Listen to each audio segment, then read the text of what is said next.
मैं याद कर रही थी कि ये वही जंतर मंतर है जहां 15 साल पहले आपने इस क्रांति की शुरुआत की थी, जहां 15 साल पहले पूरी दिल्ली से, पूरे देश से कुछ लोग उठ के आए थे और उन्होंने कहा था कि हमें इस देश को बदलना है। कुछ युवा उठकर आए थे जो अपनी नौकरियां छोड़कर आए थे और उन्होंने कहा था कि हमें भ्रष्टाचार मंजूर नहीं है, हमें ये गंदी राजनीति मंजूर नहीं है, हम इस देश को बदलेंगे, हम इस राजनीति को बदलेंगे। और आज 15 साल बाद जो युवा यहां से आवाज उठा रहे थे, आज वही युवा आज हमारे मंच पे बैठे हैं। आज इन्होंने देश की राजनीति को बदल कर दिखाया है, एक इनकलाब करके दिखाया है।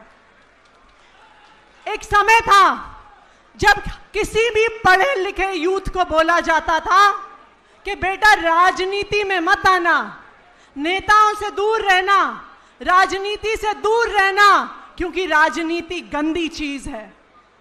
लेकिन जंतर मंतर की उस क्रांति में कुछ युवाओं ने हिम्मत करी और अरविंद केजरीवाल जी के नेतृत्व में आम आदमी पार्टी की शुरुआत करी इस देश की राजनीति को बदलने के लिए।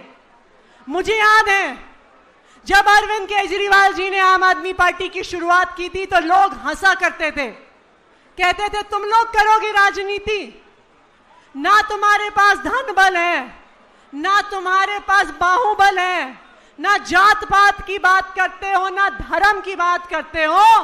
कहते थे इस देश में ईमानदारी की राजनीति नहीं होती, इस देश में काम की राजनीति नहीं होती। लेकिन दिल्ली वालों का प्यार था, दिल्ली वालों का आशीर्वाद था कि अरविंद केजरीवाल जी के नेतृत्व में ना सिर्फ आम आदमी पार्टी ने चुनाव लड़ा, बल्कि 67 सीटों के साथ दिल्ली में सरकार बनाई और अरविंद केजरीवाल जी को दिल्ली का मुख्यमंत्री बनाया।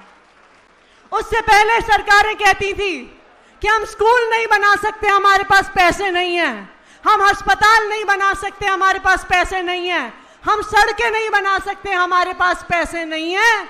लेकिन अरविंद केजरीवाल जी ने दिखा दिया कि अगर ईमानदारी से राजनीति करते हो तो हर चीज के लिए पैसा है। सरकारों के पास पैसे की कमी नहीं थी, सरकारों के पास नीयत की कमी थी और अरविंद केजरीवाल जी के पास ईमानदार नीयत थी।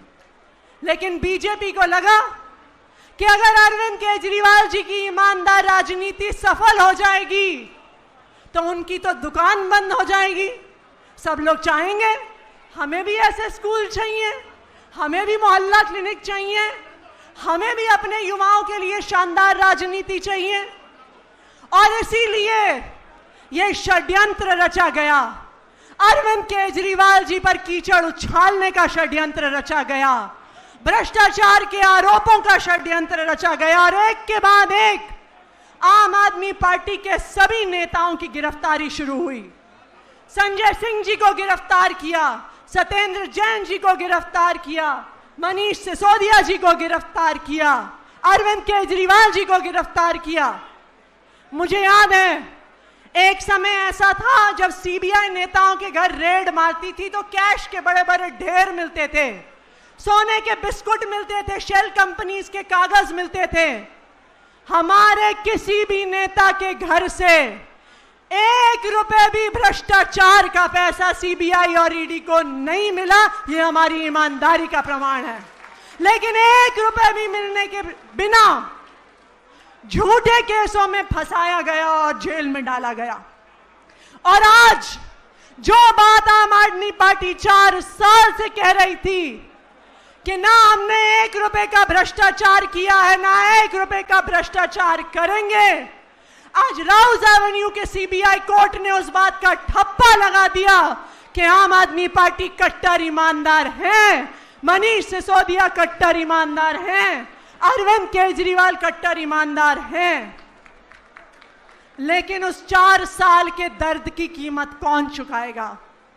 जब अरविंद केजरीवाल जी जेल में थे और उनका शुगर बढ़ रहा था और उनको इंसुलिन नहीं मिल रही थी, उनके स्वास्थ्य की कीमत कौन चुकाएगा?